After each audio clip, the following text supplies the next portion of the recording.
When employees are worried about money, those concerns don't stay at home. Financial stress can influence everything from mental health and productivity to engagement, retention, and long-term career decisions.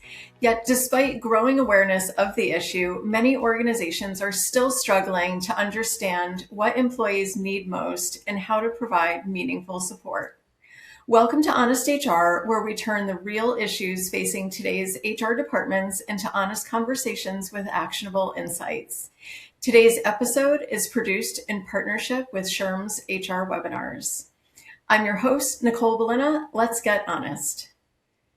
Two experts who recently partnered together on SHRM's research report, The State of Financial Wellness, Challenges, Gaps, and Opportunities, are here to help us unpack some of the issues workplaces are seeing. We're joined by Ragan Decker, Director of Commercial Research at SHRM, and Kristen Koluch, Retirement Plan Advisor at Raymond James, a financial advisory firm. Welcome to Honest HR. Thank you, Nicole. Thank you. So I want to jump in. I have a lot of questions for you, but Ragan, if we can start with you. You've spent months analyzing responses from more than 2,300 workers and over 1,000 HR professionals. What finding surprised you the most?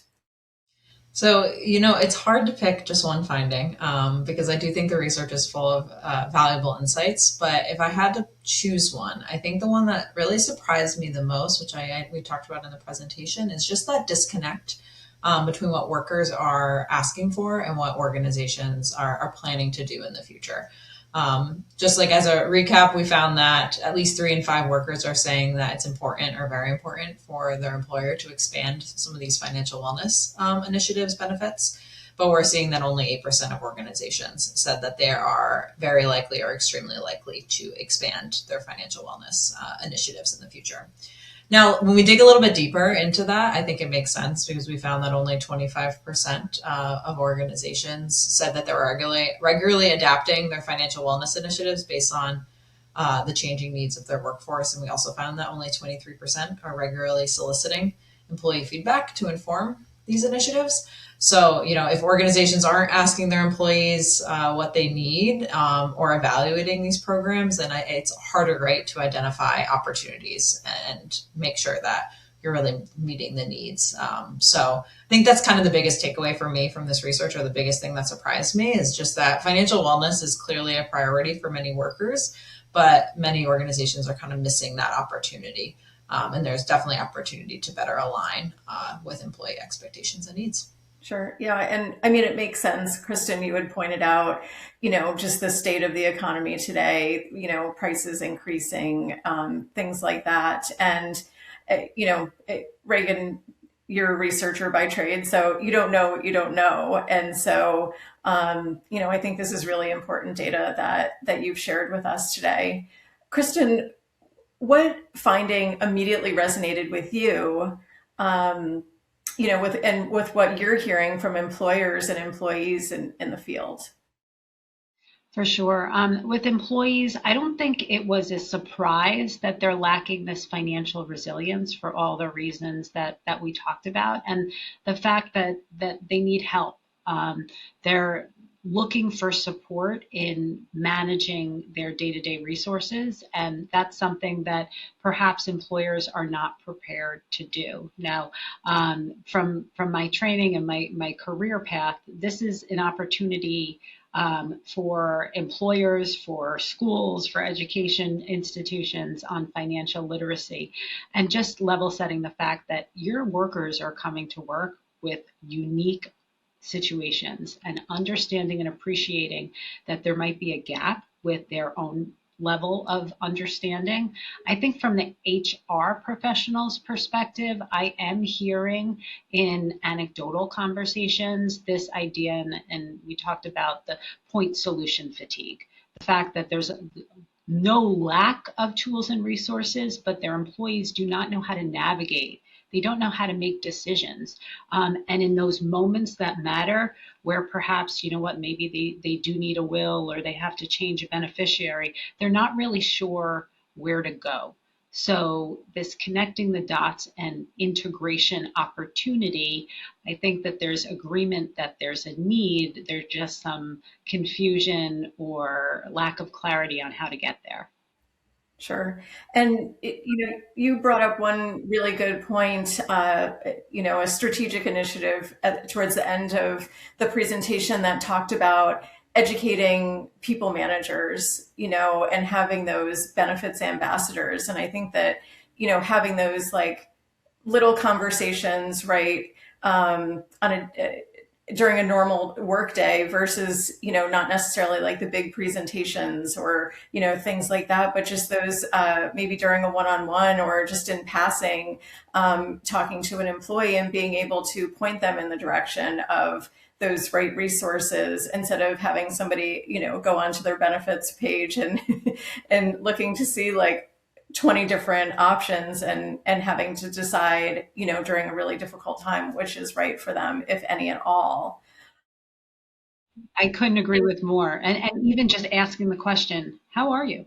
Right? You'd be amazed at what you learn by just asking that very simple question. We've found that the group education channel, while it is necessary when you're communicating, perhaps changes, the communication method that is the most actionable is the opportunity for those one-on-one conversations, whether it's with a trusted colleague or it's with a professional that can help them make that next right decision. But one-on-one is key. The clock is ticking. Early bird pricing on the SHRM Certified Professional and SHRM Senior Certified Professional certification ends August 31st. Register now and use promo code SUMMER26 to save an additional 25%. This is your moment to stand out, prove your expertise, and take the next big step in HR. Don't wait until it's too late. Head to shrm.org/certification and lock in your savings today. Ragan, the research found that nearly 3/4 of workers experience financial stress. What does that data tell us about the scope of this challenge? Yeah, so it's a pretty striking data point. And we found that, right, this isn't just occasional worry. We found that nearly 4 in 10 workers say they experience that stress, either constant or even often or always. And again, like that means that this financial stress is just an ongoing reality. And it's not something that happens just during a period of economic uncertainty or major life events. Really, finances are not left at the door. Not when people come into work, they're bringing that with them every single day. And in the research too, we didn't talk about it during our presentation because, like I said, there's just so many insights. But we did find that 55% of those with underdeveloped financial wellness say that financial concerns distract them at work. That drops to 43% for those that are moderately developed, and then 32% for those with highly developed. But still, with those at the highest level of in terms of financial wellness, still 1 in 3 are saying their finances are impacting their ability to focus at work. So I think it's really just showing that this bleeds into work, just like how work can bleed into life, and that the scope of financial stress is quite vast. Well, and both of you talked about caring for the whole person, right? Not just the employee. And I think that's the critical piece that organizations have to recognize. Kristen, are there financial wellness challenges showing up across income levels in any ways that organizations might not expect? I think for the low and middle income workers, a lot of it is what you would expect, like Ragan just described. It's the inability to see past the next month or two, or to really sustain that setback. And for that purpose, for that group, it could be very tempting to leave for more salary, right? So educating on your total rewards philosophy and providing them the numbers, a total reward statement that says, It's, your $5,000 in salary is paling in comparison to all these additional benefits that you get. So I think that that's an important action item, not necessarily a surprise. The surprise really came that this is across income levels. So I think the assumption is that our executives are high income earners, that perhaps they have the financial wherewithal to navigate and to manage their personal finances. And I've got two thoughts on that. For one, lifestyle creep is a real thing, right? Just because you're making more doesn't mean that you're saving more. But then also they probably have more complex financial lives, and perhaps they have constraints on their time. So they're lacking the time and clarity to navigate how their workplace benefits integrates with their overall financial plan. And during changes or during life events, they really need that additional support, perhaps to complement financial advice they might be receiving outside of the workforce. It's just treated in silos. And what we heard, back to that word, integration, is so important. Yeah, thank you so much, Kristen. So Ragan, one of the strongest findings is the relationship between financial wellness and employee engagement, commitment, and job satisfaction. I know that certainly resonated with me. Which of those findings do you think HR leaders should pay the closest attention to? Yeah, so that's a great question. And I really think it depends on your organization's goals, right? So if you're more focused on maybe like retention or workforce stability, then maybe organizational commitment is that one to pay close attention to. And maybe if you're focused on performance and productivity, maybe engagement is often right as a leading indicator of that. So maybe that's kind of the relationship you primarily focus on. I think, right, it's just aligning which outcome aligns with what your organization is focused on. What are your priorities within HR at any given time? Because honestly, they're all really important, and it's hard to just choose just one, but sometimes we do have to. So. Well, and I think another obvious, another takeaway is oftentimes when HR professionals look at things like engagement, commitment, job satisfaction, they focus internally only. They're not necessarily looking at some of these external factors, such as, is someone having, is someone in a difficult financial situation or worrying about these things? And so, I think that that's something to consider, which is, yes, we can impact financial wellness internally as HR professionals, as an organizations, but are we actually digging into that as a factor? Versus like, is it their manager? Is it, the work environment? It could be external factors. Yeah, I think that's a great point. It's again, what we've talked a lot about is like the human as that whole person, right? And so it's not just workplace factors, it's the whole picture. So yeah, I think that's a great point. The regulatory landscape won't simplify while you wait, and every week without a clear I&D strategy is a week of legal exposure and missed performance. SHRM, Blueprint for I&D, part of All Things Work 2026, is built to close that gap fast. Early bird pricing ends August 28th, so the cost of delay climbs by the day. Register now at shrm.org/blueprint26-earlybird. That's shrm.org/blueprint26-earlybird. So, Kristen, I loved the section that you covered on, communicating with the CFO. And so if you're sitting across from a CFO who's skeptical about investing in financial wellness initiatives, what business case would you make? Such an important question. You can have the greatest idea in the world. If you don't have buy-in, it's not gonna have legs for your workforce. I think starting with what it isn't. Financial wellness is not a product or solution they're going to write a check for, and you're going to check a box and say, yes, we have it, right? Employee financial wellness is something bigger than that and does require some insights internally. To Ragan's point, like there is no one size fits all solution here. What is that total rewards and overall philosophy?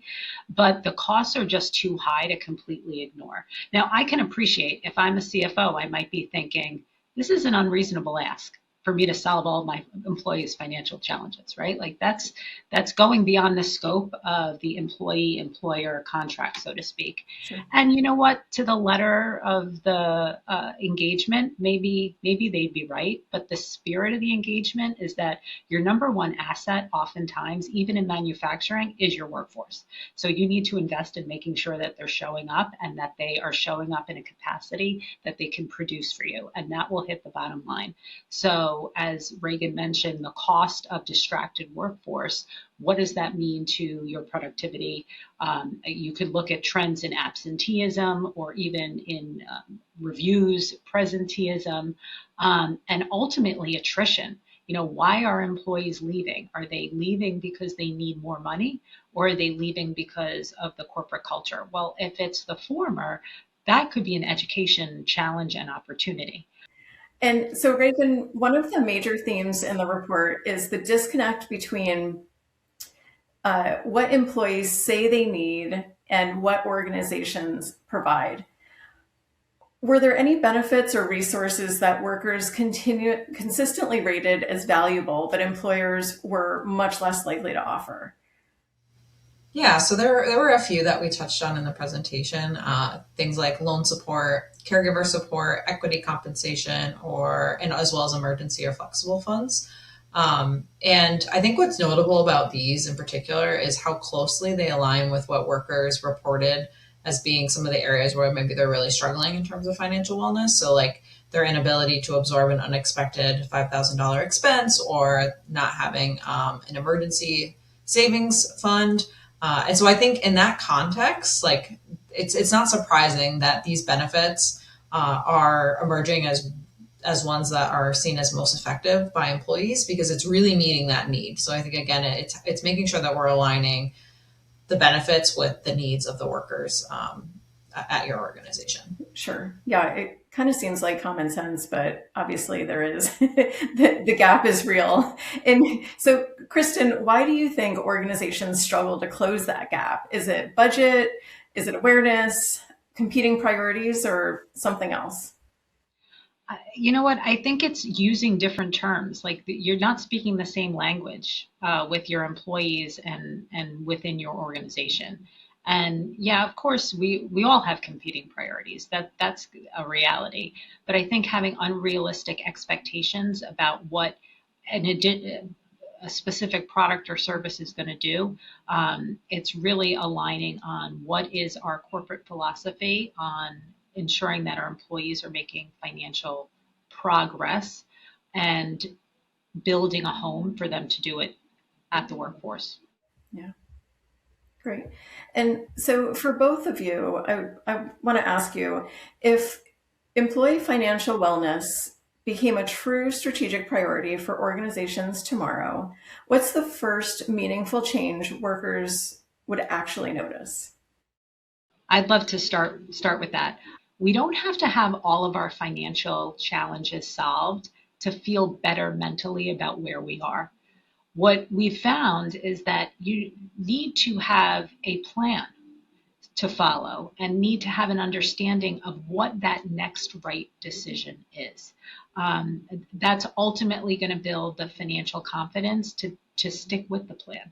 Because as we pointed out, the power of compounding is oftentimes strong financial wellness is the accumulation of small positive decisions versus this one big initiative or this one big decision that you're making. I make the analogy, how do you make sure that you're healthy physically?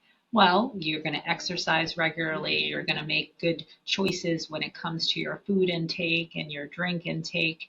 And any individual, day or week is not going to make or break it. It's the consistency of small positive behaviors that's going to compound over time. And if employees felt like they knew what those behaviors were and that they had it within their power to identify that next right decision, I think from a philosophical and from a mental perspective, they'd feel much more confident. Sure. Well, and I guess with those good behaviors, you're also seeing some progress too. So right. It's reinforcing. Exactly. Reinforcing positive behavior. Yeah. Ragan, what about you?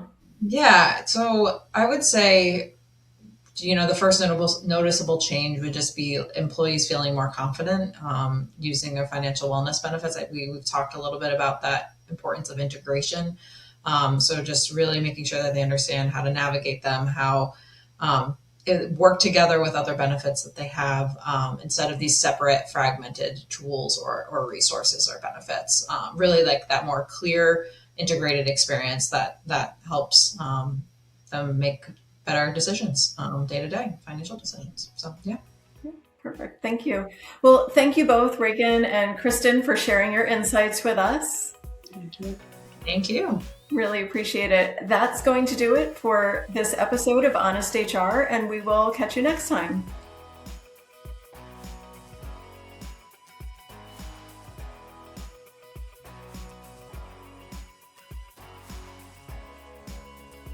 Hello, friends. We hope this week's episode gave you the candid tips and insights you need to keep growing and thriving in your career. Honest HR is part of HR Daily, the content series from SHRM that delivers a daily newsletter directly to your inbox, filled with all the latest HR news and research. Sign up at shrm.org/HR Daily, plus follow SHRM on social media for even more clips and stories. Like, share, and add to the comments, because real change starts with real talk.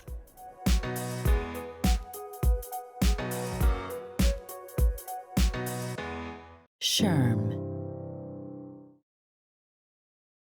This podcast is approved for 0.5 professional development credits, also known as PDCs, towards SHRM CP and SHRM SCP recertification. Enter the following PDC activity ID in your SHRM activity portal to log your credit: 27-ZUY25. Again, the PDC code is 27-ZUY25. This code expires on September 1st, 2027.